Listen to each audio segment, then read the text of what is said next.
Il faut que tu prophétises encore sur un grand nombre de peuples, et de nations, et de langues, et de rois. Apocalypse 10, verset 11. Telle est la mission que nous avons accepté de remplir jusqu'à ce que la terre soit éclairée de la gloire de Dieu.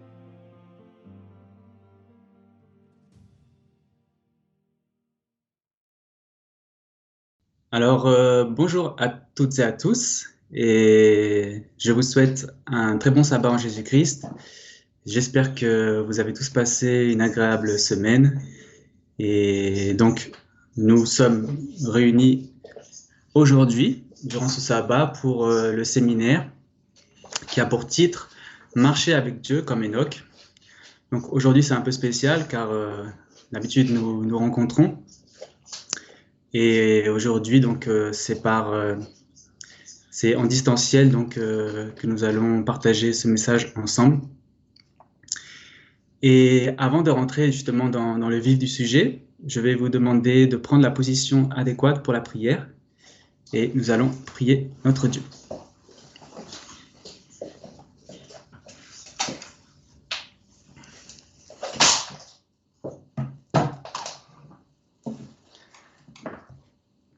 Père éternel, notre Dieu, te remercions pour cette journée de sabbat que tu nous accordes.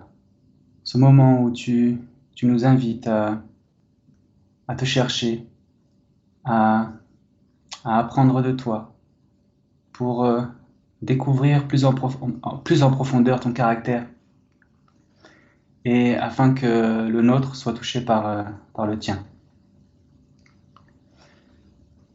Merci Père de nous conduire en cet instant, de me permettre de pouvoir délivrer ton message avec ton esprit, et que tu puisses préparer les cœurs pour la réception de toutes les graines présentes dans ce message. Nous te remercions, Père, et c'est dans le nom de ton Fils Jésus que nous te prions et pour ta gloire. Amen.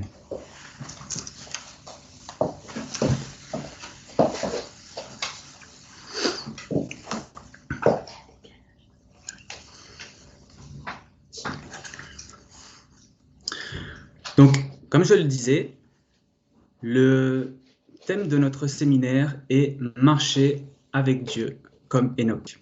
Et le verset de base se trouve en Hébreux 11, au verset 5, où il est dit « C'est par la foi qu'Enoch fut enlevé pour ne point mourir. Il ne parut plus parce que Dieu l'avait enlevé. Car avant d'être enlevé, il avait obtenu le témoignage d'être agréable. »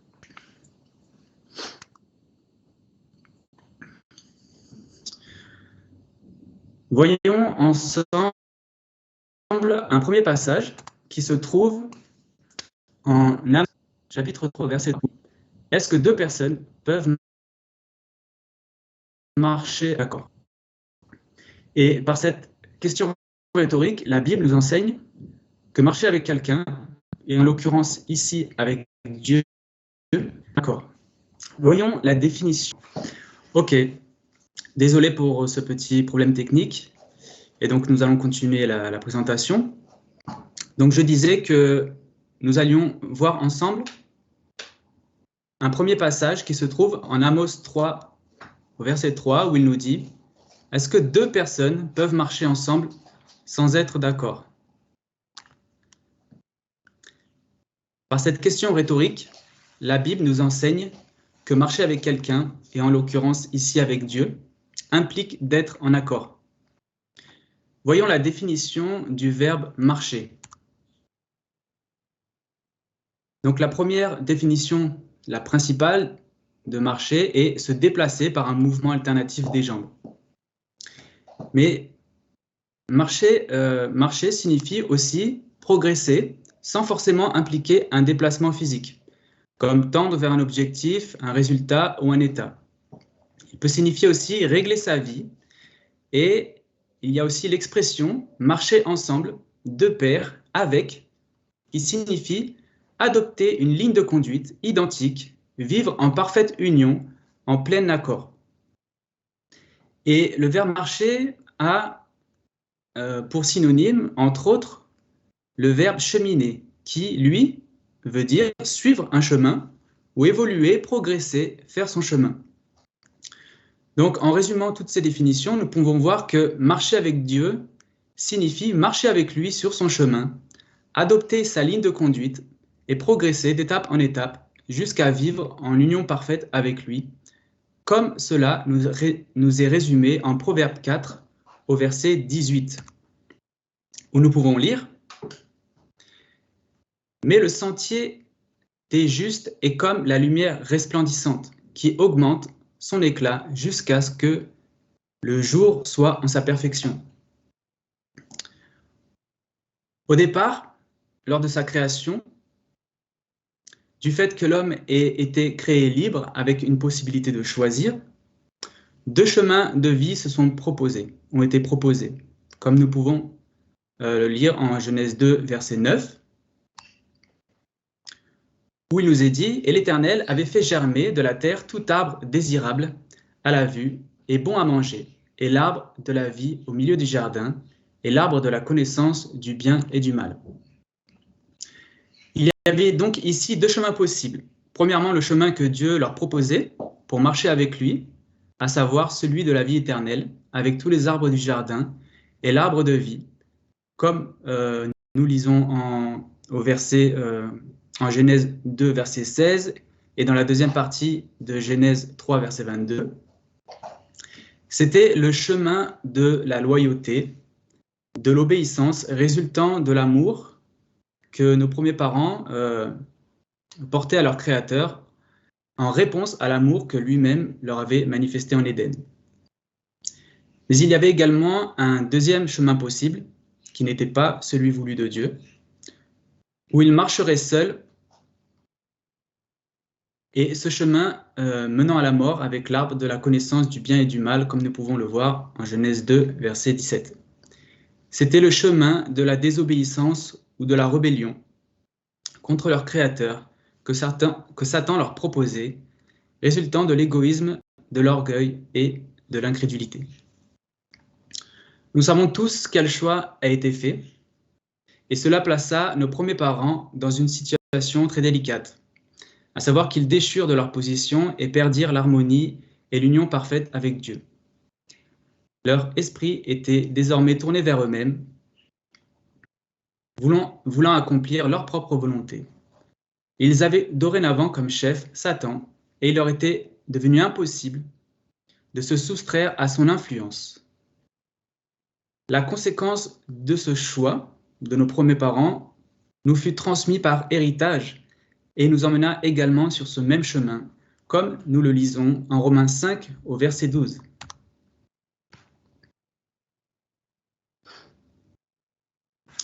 C'est pourquoi, Romains 5 verset 12, c'est pourquoi, comme par un seul, le péché est entré dans le monde, et par le péché la mort. De même aussi la mort est passée sur tous les hommes, parce que tous ont péché. Nous voyons ici que tous les êtres humains ont été touchés par le péché, qui est la transgression de la loi selon 1 Jean, chapitre 3 au verset 4. Et la nature humaine est désormais enclin à obéir aux suggestions de Satan, sans pouvoir s'y opposer par elle-même. Et la condition du pécheur est décrite par Paul en Romains chapitre 7, au verset 18, 19, 23 et 24 que nous lisons. « Car je sais que le bien n'habite point en moi, c'est-à-dire dans ma chair, parce que j'ai bien la volonté de faire ce qui est bon, mais je ne trouve pas le moyen de l'accomplir. Car je ne fais pas le bien que je voudrais faire, mais je fais le mal que je ne voudrais pas faire. Et je vois, un peu plus loin, mais je vois une autre loi dans mes membres qui combat contre la loi de mon esprit et qui me rend captif sous la loi du péché qui est dans mes membres. Misérable que je suis, qui me délivrera de ce corps de mort ?» Ce constat amer que Paul fait, seul le Saint-Esprit peut nous le révéler. Et il nous montre que nous sommes tous concernés par le passage d'Ésaïe au chapitre 53 au verset 6 que nous lisons tout de suite, Nous avons tous été errants, comme des brebis. Nous nous sommes détournés pour suivre chacun son propre chemin, et l'Éternel a fait venir sur lui l'iniquité de nous tous. Voilà donc notre condition, soumis au péché, suivant notre propre chemin, adoptant notre propre conduite et notre propre justice. Mais Dieu, dans sa grande miséricorde, ne laissa pas nos premiers parents ainsi que nous-mêmes dans cette situation sans nous venir en aide. Voilà quelle est la volonté de Dieu par rapport à nous. Comme nous pouvons le lire en Ézéchiel au chapitre 34, au versets 12 et 16. Comme le pasteur recherche son troupeau au jour qu'il est parmi ses brebis dispersées, ainsi je chercherai mes brebis et je les délivrerai de tous les lieux où elles auront été dispersées, au jour des nuages et de l'obscurité. Je chercherai celle qui sera perdue. Je ramènerai celle qui sera chassée. Je banderai celle qui sera blessée, et je fortifierai celle qui sera malade. Mais je détruirai celle qui sera grasse et forte, car je les paîtrai avec justice. Dieu donc souhaite nous ramener sur son chemin, sur le droit chemin, pour nous délivrer, nous guérir, nous fortifier et au final nous justifier. Et pour cela, il vient nous chercher là où nous sommes, avec nos péchés, nos défauts de caractère et notre impuissance. Et c'est ce qu'il fit exactement avec Enoch. Prenons ensemble Genèse au chapitre 5, versets 22 et 24, où nous pouvons lire que « Et Enoch, après qu'il eut engendré Méthusela, marcha avec Dieu 300 ans, et il engendra des fils et des filles. Ainsi, Enoch chemina avec Dieu, et il ne parut plus, parce que Dieu le prit. » Il est intéressant déjà de noter que Enoch signifie dédié, initié ou consacré. Et il est dit ici qu'il marcha ou chemina avec Dieu 300 ans. Nous avons vu que marcher signifiait marcher avec lui sur son chemin, adopter sa ligne de conduite, progresser d'étape en étape jusqu'à vivre en union parfaite avec lui. Et tout comme Enoch, une consécration totale est la clé de la réussite dans cette marche avec Dieu. Un chemin possède toujours un point de départ et généralement aussi un point de fin, ce qui implique le passage au niveau spirituel d'une condition à une autre. Ce chemin, qui est le moyen pour Dieu de nous faire progresser dans l'humilité, est également un moyen de nous éprouver, comme nous pouvons le lire en Deutéronome chapitre 8 au verset 2, où nous lisons « Et souviens-toi de tout ». Et souviens-toi de tout le chemin par lequel l'Éternel, ton Dieu, t'a fait marcher, ces 40 ans dans ce désert, afin de t'humilier et de t'éprouver, pour connaître ce qui était en ton cœur, et si tu garderais ses commandements ou non.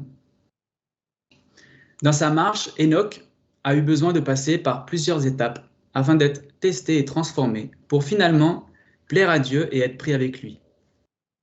Comment donc entamer ce chemin et quel est le point de départ ? Tout comme nos premiers parents, Dieu nous a créés libres et il nous montre en fait quelles sont les deux destinations possibles. Lisons ensemble en Matthieu chapitre 7, versets 13 et 14, où il est dit « Entrez par la porte étroite, car la porte large et le chemin spacieux mènent à la perdition. Il y en a beaucoup qui y entrent, mais la porte étroite et le chemin étroit mènent à la vie, et il y en a peu qui le trouvent. » Excusez-moi.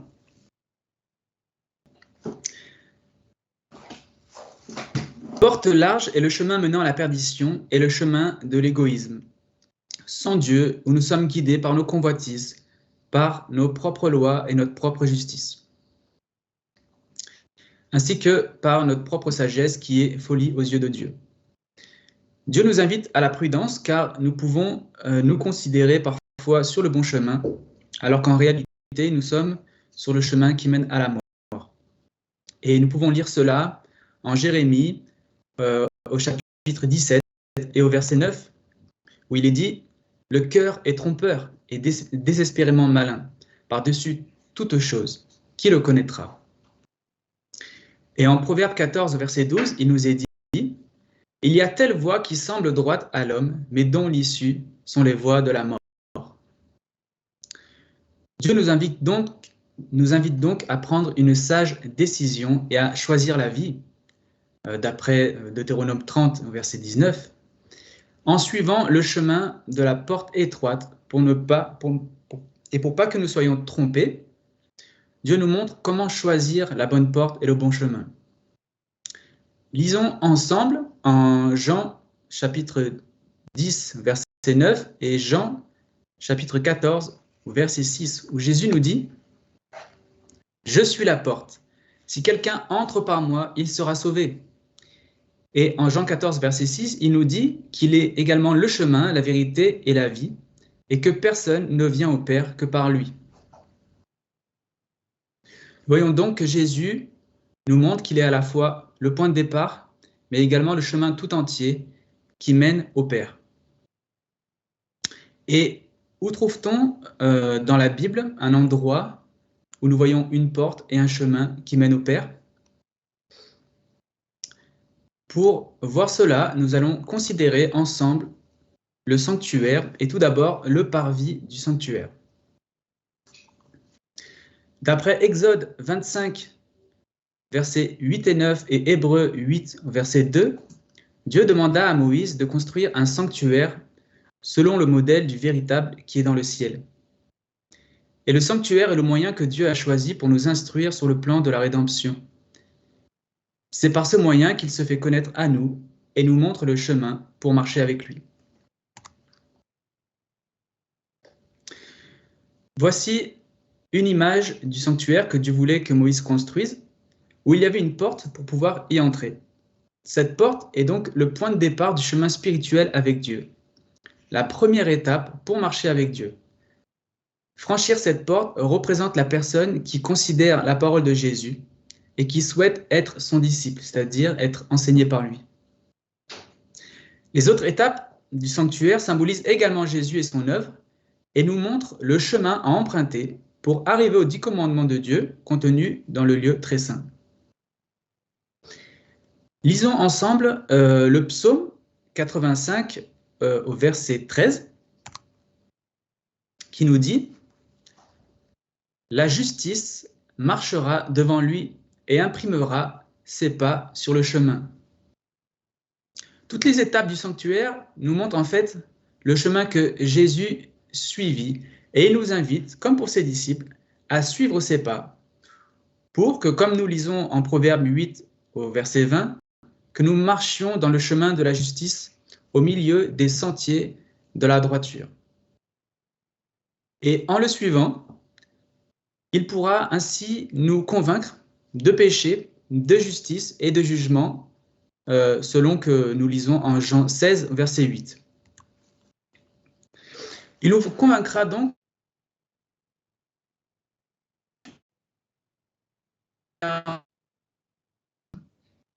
Ok, très bien. Donc, reprenons le cours de notre étude. Donc, nous étions au passage du psaume 85, verset 13, nous allons reprendre ici, où nous lisons « La justice marchera devant lui et imprimera ses pas sur son chemin ». Cela correspond en fait à toutes les étapes du sanctuaire qui nous montrent le chemin que Jésus suivit et où il nous invite, comme pour ses disciples, à suivre ses pas pour que, comme nous lisons au Proverbe 8, au verset 20, nous puissions marcher dans le chemin de la justice, au milieu des sentiers de la droiture. En le suivant, Jésus nous convaincra ensuite de péché, de justice et de jugement, d'après Jean 16 au verset 8.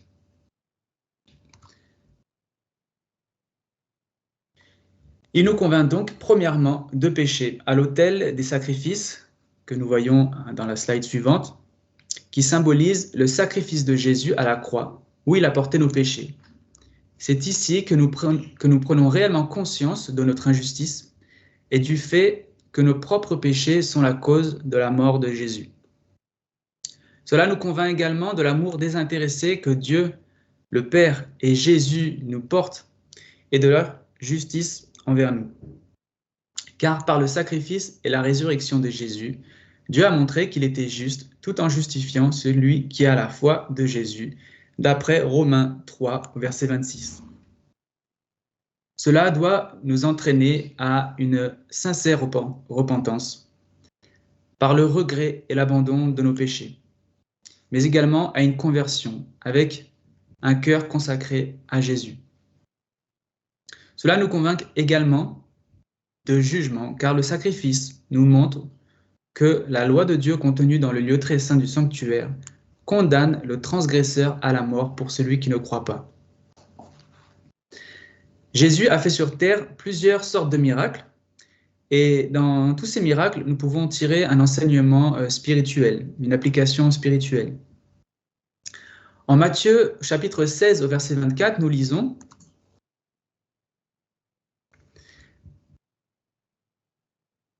Car lequel est le plus aisé de dire « Tes péchés sont pardonnés » ou de dire « Lève-toi et marche ». Or, afin que vous sachiez que le Fils de l'homme a sur la terre le pouvoir de pardonner les péchés, lève-toi, dit-il au paralytique, prends ton lit et va dans ta maison. Par ce sacrifice représentant son pardon et son amour, Jésus souhaite nous guérir de la paralysie spirituelle due à nos péchés. Péchés qui détruisent dans nos âmes le désir et la possibilité de connaître Dieu. Jésus nous dit aujourd'hui, lève-toi et marche. Bien que tu sois faible et pécheur, lève-toi et commence avec moi ce chemin de rédemption, car j'ai porté tes péchés pour ton pardon. La Bible nous dit en Ésaïe 60, verset 1, « Lève-toi, sois illuminé, car la lumière est venue, et la gloire de l'Éternel est levée sur toi. » L'autel des holocaustes nous apprend aussi que marcher avec Dieu implique un renoncement à soi-même. En effet, en Marc chapitre 10 au verset 21, nous pouvons lire « Alors Jésus dit à ses disciples, « Si quelqu'un veut venir après moi, »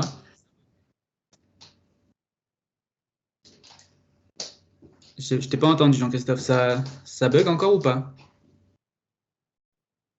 C'est bon, je peux continuer? Donc je reprends. Alors je disais...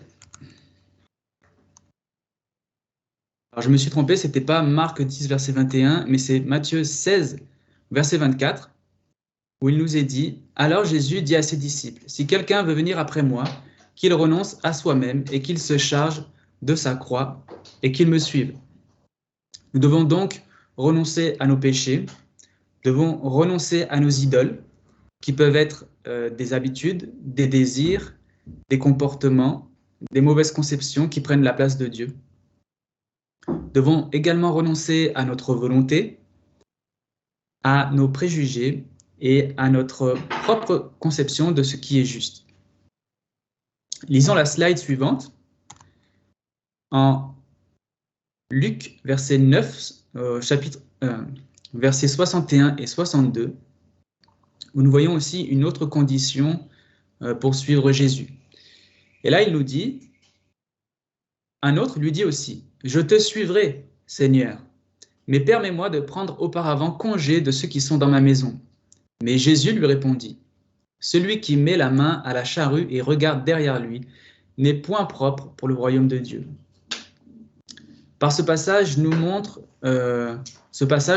plutôt que Jésus désire de nous un cœur sans partage et que lorsque nous nous engageons sur le chemin avec lui, il n'est pas digne en fait de revenir en arrière. Nous devons donc continuer notre marche en avant avec lui pour être son disciple. À la slide suivante, nous voyons au point numéro 3, qui est la cuve d'airain, donc, et toujours dans cette démarche de suivre Jésus qui est passé par le baptême, représenté donc par la cuve d'airain, nous devons aussi passer par les eaux du baptême.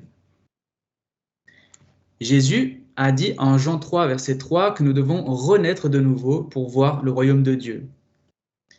Et parmi tous les types de miracles effectués sur terre, Jésus a aussi ressuscité des personnes mortes, comme nous le voyons en Luc 7, versets 13 et 15, en Luc 8, 52 à 55, et en Jean 11, 43 et 44.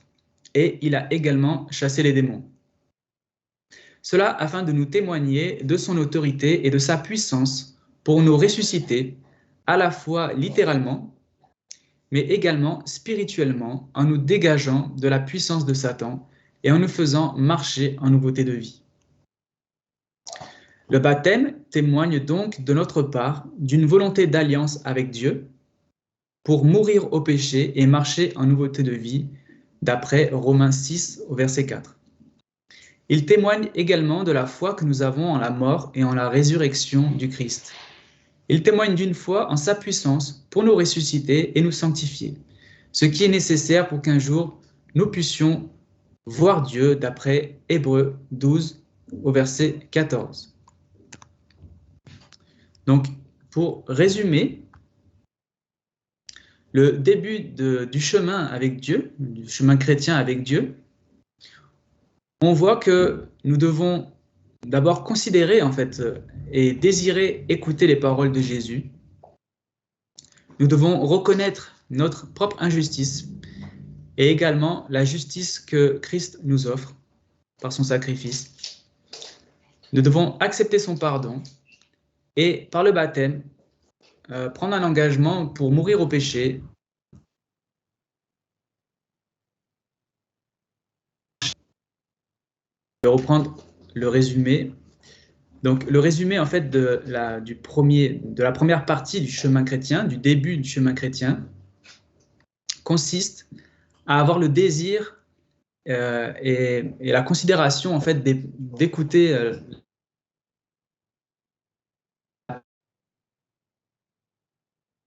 Donc, je disais, pour nous engager dans le début du chemin chrétien, dans cette marche avec Dieu, nous devons avoir le désir d'écouter les paroles de Jésus, donc de considérer ses paroles, de reconnaître notre injustice, mais également de reconnaître la justice du Christ et d'accepter son pardon. Et enfin, par le baptême, mourir au péché, prendre cet engagement de mourir au péché et de marcher en nouveauté de vie. Voyons ensuite la suite du sanctuaire avec le tabernacle. Donc, une fois avoir pris l'engagement de marcher en nouveauté de vie, Dieu va agir pour nous sanctifier, pour nous rendre saints, c'est-à-dire nous rendre conformes à sa loi. Après sa résurrection, Jésus est monté au ciel pour entrer dans la première partie du sanctuaire, à savoir le lieu saint. Et c'est ici qu'il a intercédé pour nous afin que nous soyons pardonnés de nos péchés, d'après Lévitique 4. Et depuis 1844, Jésus est passé dans la seconde partie du sanctuaire, à savoir le lieu très saint, pour faire l'expiation finale, d'après Lévitique 16. Celle-ci consiste à purifier le sanctuaire, c'est-à-dire à effacer les péchés dans le sanctuaire. Et bien que le véritable sanctuaire soit littéralement au ciel, il symbolise également le croyant, comme nous le voyons en 1 Corinthiens 3, verset 16. Et Dieu souhaite donc effacer les péchés en nous, mais il pourra les effacer que si nous arrêtions de pratiquer ces péchés. Pour résumer, l'œuvre de Jésus dans le lieu saint puis dans le lieu très saint est de nous pardonner et de nous purifier. Pour cela, il nous justifie et nous fait marcher dans la justice. Enoch fut pris par Dieu sans passer par la mort. Et il est un type des 144 000 qui vivront lorsque Christ aura fini son jugement et qu'il reviendra chercher son peuple. Ils pourront entrer au ciel, car il n'y aura rien de souillé en eux, leur cœur ayant été purifié. Et Dieu nous montre, avec les symboles du sanctuaire, par quels moyens il compte nous racheter. La première partie, comme on l'a vu, il a commencé ce rachat en payant le prix de nos péchés par la mort de Jésus pour nous justifier. Mais la rédemption comporte aussi une seconde partie, à savoir une éducation, une sanctification pour nous purifier et nous faire marcher dans la justice. L'un des miracles encore de Jésus était justement de purifier les lépreux, comme nous le lisons en Matthieu 8, versets 2 et 3, pour nous montrer le pouvoir qu'il aurait de nous purifier de tout péché. La parole nous dit d'ailleurs en 1 Jean chapitre 1 au verset 9 que nous lisons: si nous confessons nos péchés, il est fidèle et juste pour nous les pardonner et pour nous purifier de toute iniquité. Donc le premier moyen que Dieu utilise pour cela est la table de proposition qui comporte les pains de proposition. Ceci symbolise le pain du ciel, qui n'est autre que Jésus, d'après Jean 6, versets 32 et 33, à savoir une nourriture spirituelle, la parole de Dieu. Tout comme il a besoin de manger chaque jour quelque chose matériel, la nourriture matérielle, l'être humain a aussi besoin d'être nourri chaque jour spirituellement, car il est dit que l'homme ne vivra pas de pain seulement, mais de toute parole qui sort de la bouche de Dieu. Et tout comme Enoch marchait par la foi, nous devons également marcher de même.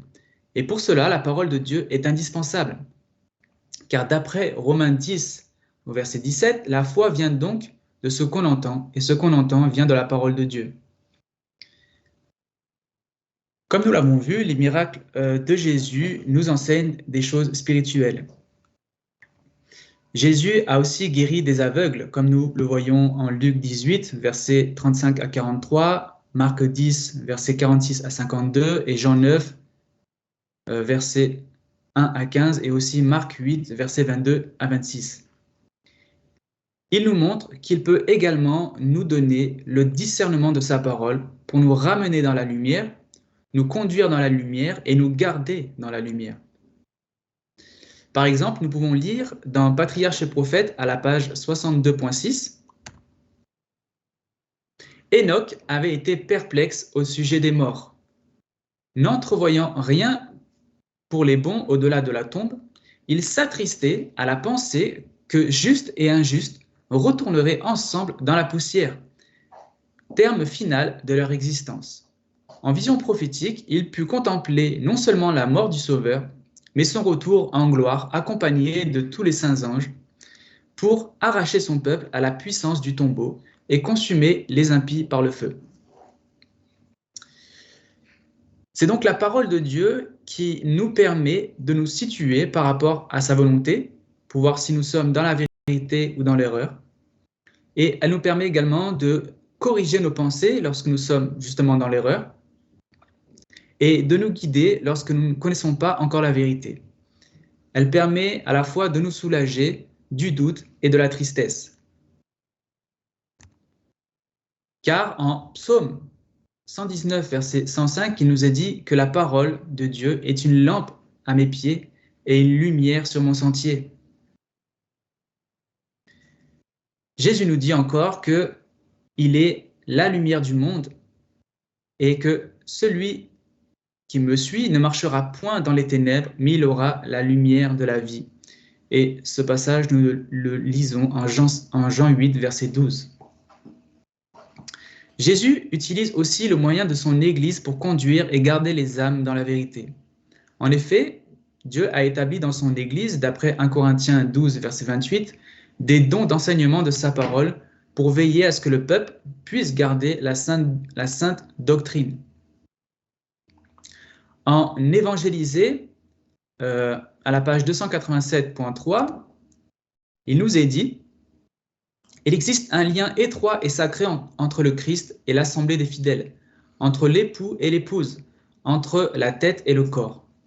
La communion avec le Christ implique donc la communion avec son Église.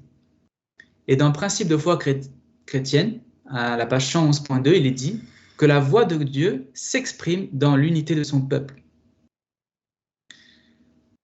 ici, il nous est parlé de communion, autrement dit, la marche, en fait. Donc, la marche avec Dieu, avec Christ, implique aussi une marche avec son Église.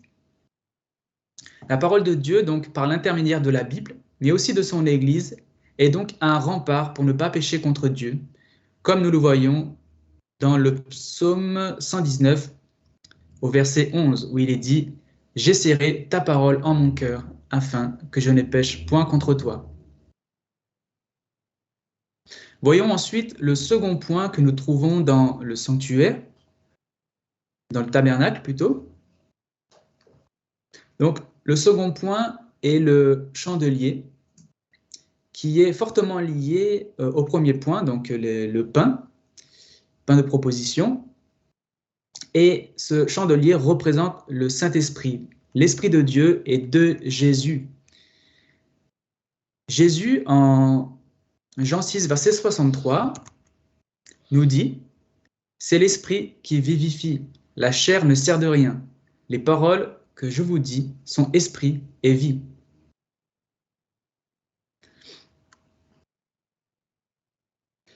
Et également, en Romains 12, au verset 2, il nous est dit « Et ne vous conformez point au siècle présent, mais soyez transformés par le renouvellement de votre esprit, afin que vous éprouviez que la volonté de Dieu est bonne, agréable et parfaite. » D'après Actes 5, verset 32, le Saint-Esprit est donné à ceux qui lui obéissent. C'est en recevant et en pratiquant quotidiennement sa parole que notre esprit peut être renouvelé, pour passer d'une condition de pécheur, incapable de se soumettre aux lois divines, jusqu'à marcher avec Dieu, avec plaisir, dans l'obéissance de sa loi, et arriver à la même situation que le psalmiste dans le psaume 119, verset 97, qui nous dit, je ne l'ai pas noté, mais qui nous dit en fait qu'il aime la loi de l'Éternel.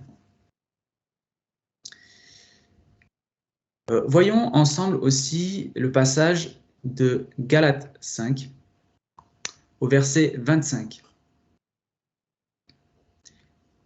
Si nous vivons par l'Esprit, marchons aussi selon l'Esprit. Et nous voyons que marcher par l'Esprit signifie en fait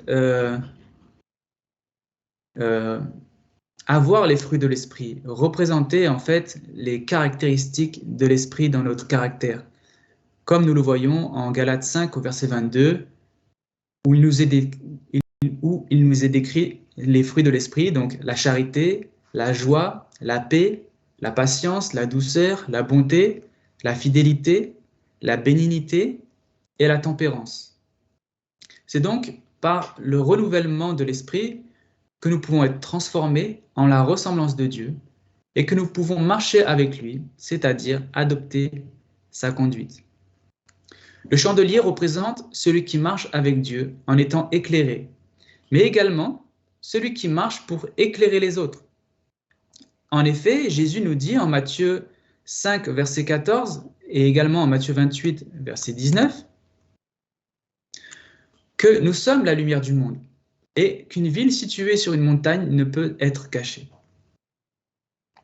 Il nous invite aussi à instruire toutes les nations, les baptisant au nom du Père, du Fils et du Saint-Esprit.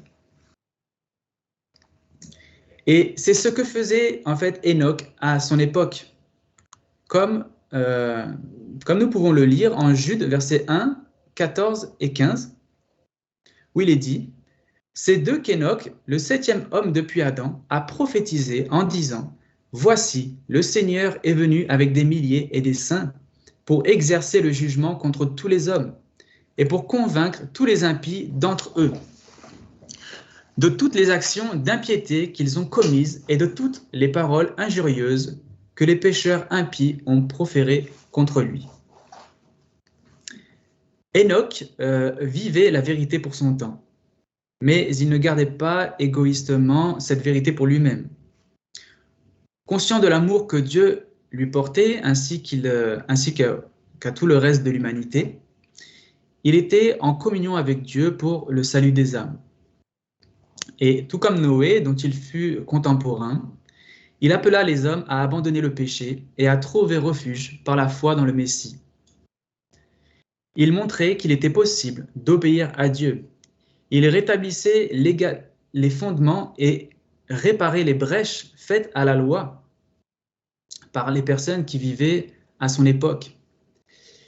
Il est le type du peuple d'Apocalypse 10 qui doit également marcher avec Dieu, selon les commandements de Dieu et la foi de Jésus, et prophétiser sur toutes les nations, annonçant le jugement et le retour du Christ.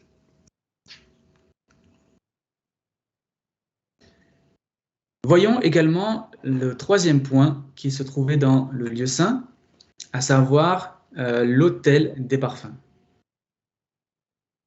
Donc, ce troisième point représente les mérites du Christ ainsi que les prières des croyants. Les mérites du Christ nous rappelleront constamment sa compassion et sa miséricorde envers nous. Lors de notre marche avec Dieu, nous pouvons chuter pendant nos épreuves, mais nous avons un avocat auprès du Père pour nous permettre de nous relever. Et ce cheminement nous permettra d'apprécier encore plus l'amour et la patience que Dieu a à notre égard. Et lisons un passage ensemble qui se trouve dans la Tragédie des siècles à la page 704.1, où il est dit « Dans tous les siècles, les élus de Dieu ont été formés et disciplinés à l'école de l'épreuve. Ils ont foulé sur la terre des sentiers étroits. Ils ont été purifiés dans la fournaise de l'affliction. Pour l'amour de Jésus, ils ont enduré l'opposition, la haine et la calomnie. Ils l'ont suivi dans les plus rudes conflits. Ils ont supporté le renoncement et d'amers désappointements. Une douloureuse expérience leur a fait comprendre ce que le péché a d'odieux, de puissant, de néfaste. Aussi le considèrent-ils avec horreur. La compréhension du sacrifice infini consenti en vue de les en guérir leur donne le sentiment de leur petitesse et remplit leur cœur d'une reconnaissance qui ne saurait comprendre ceux qui ne sont jamais tombés. Ils aiment beaucoup parce qu'il leur a été beaucoup pardonné. Participant des souffrances du Christ, ils sont qualifiés pour participer à sa gloire. Tout comme Enoch, le croyant doit aussi avoir une communion constante avec Dieu, par la prière. Par la foi, celle-ci permet de toujours être gardée par la puissance de Dieu. Lisons ensemble aussi le passage qui parle de cela en Foyer chrétien à la page 204.4, où il est dit « Frères, priez à la maison, dans votre famille, soir et matin, priez avec ferveur dans le secret. Et lorsque vous êtes absorbés par votre travail quotidien, élevez vos âmes vers Dieu, dans la prière. C'est ainsi qu'Enoch marchait avec Dieu. La prière fervente et silencieuse de l'âme montera comme l'encens jusqu'au trône de grâce et sera tout aussi agréable à Dieu que si elle avait été offerte dans le sanctuaire. Pour tous ceux qui le cherchent, le Christ est une aide précieuse lorsque le besoin s'en fait sentir. Ils seront forts au jour de l'épreuve.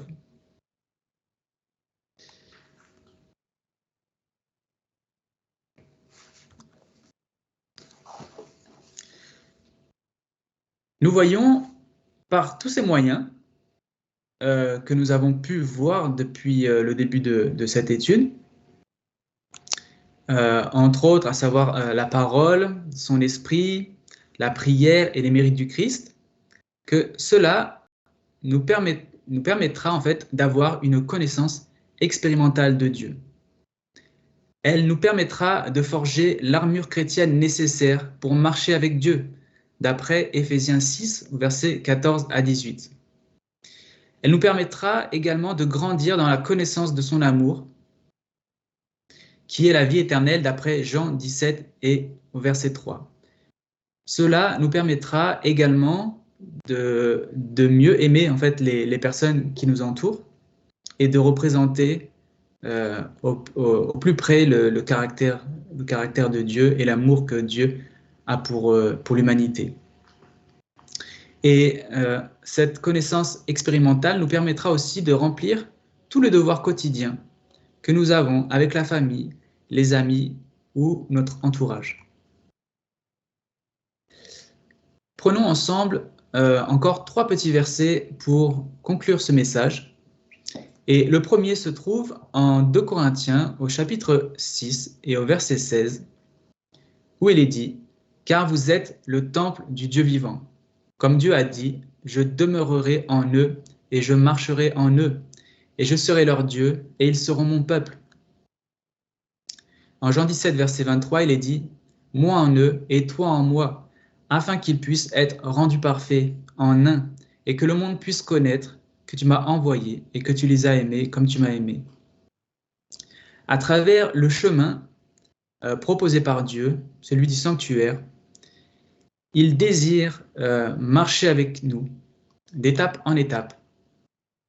Il nous enseigne la voie à prendre, il les rectifie lorsque nous sommes dans l'erreur, par sa parole, par son Église, et il nous transforme, transforme notre esprit pour que lui-même, finalement, puisse habiter en nous, afin que, par sa présence, nous soyons rendus parfaits.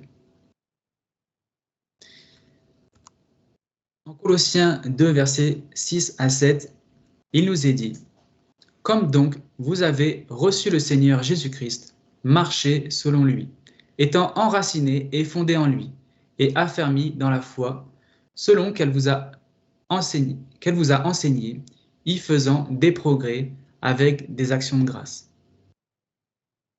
Donc, comme nous l'avons dit, marchons selon le chemin que Jésus a tracé, imitons notre Sauveur qui a marché dans la justice et qui nous demande d'être affermis en lui, dans la foi, en faisant des progrès pour que la gloire de Dieu puisse resplendir dans notre caractère et que, comme ennemis, à la fin de notre vie, nous puissions être pris avec lui pour aller au ciel. Et c'est ma prière pour nous tous en ce matin. À prendre la position avec moi pour la prière de la fin de cette étude.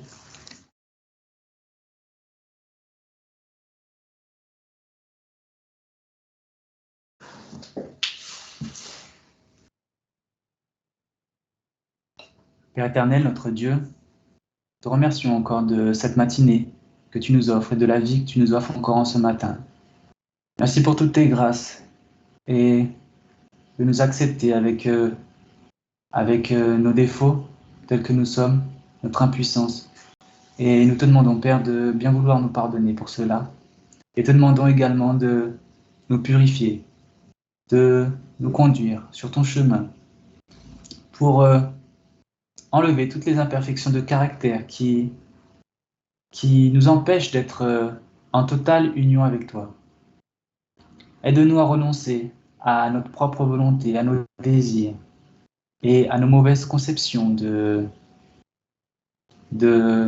ce qui est juste. Accompagne-nous chaque jour, soutiens-nous dans nos épreuves, afin que nous puissions développer ces traits de caractère qui te caractérisent, et afin que le monde puisse voir que tu agis en nous et qu'ils peuvent également trouver en toi un sauveur pour vivre éternellement avec toi dans le paradis. Nous te remercions, Père, nous te demandons aussi de nous accompagner durant le reste de ce sabbat, de nous conduire tout à chacun et de nous bénir. Et c'est dans le nom précieux de ton Fils Jésus-Christ et pour ta gloire que nous t'avons prié. Amen. Merci d'avoir écouté cette présentation. Si vous souhaitez prendre part à la mission que Jésus-Christ confia à notre Église, contactez-nous via les coordonnées présentes sur la page à propos de notre chaîne YouTube à ASJH 1889 France@gmail.com ou via notre page Facebook @ASJH 1889 de France.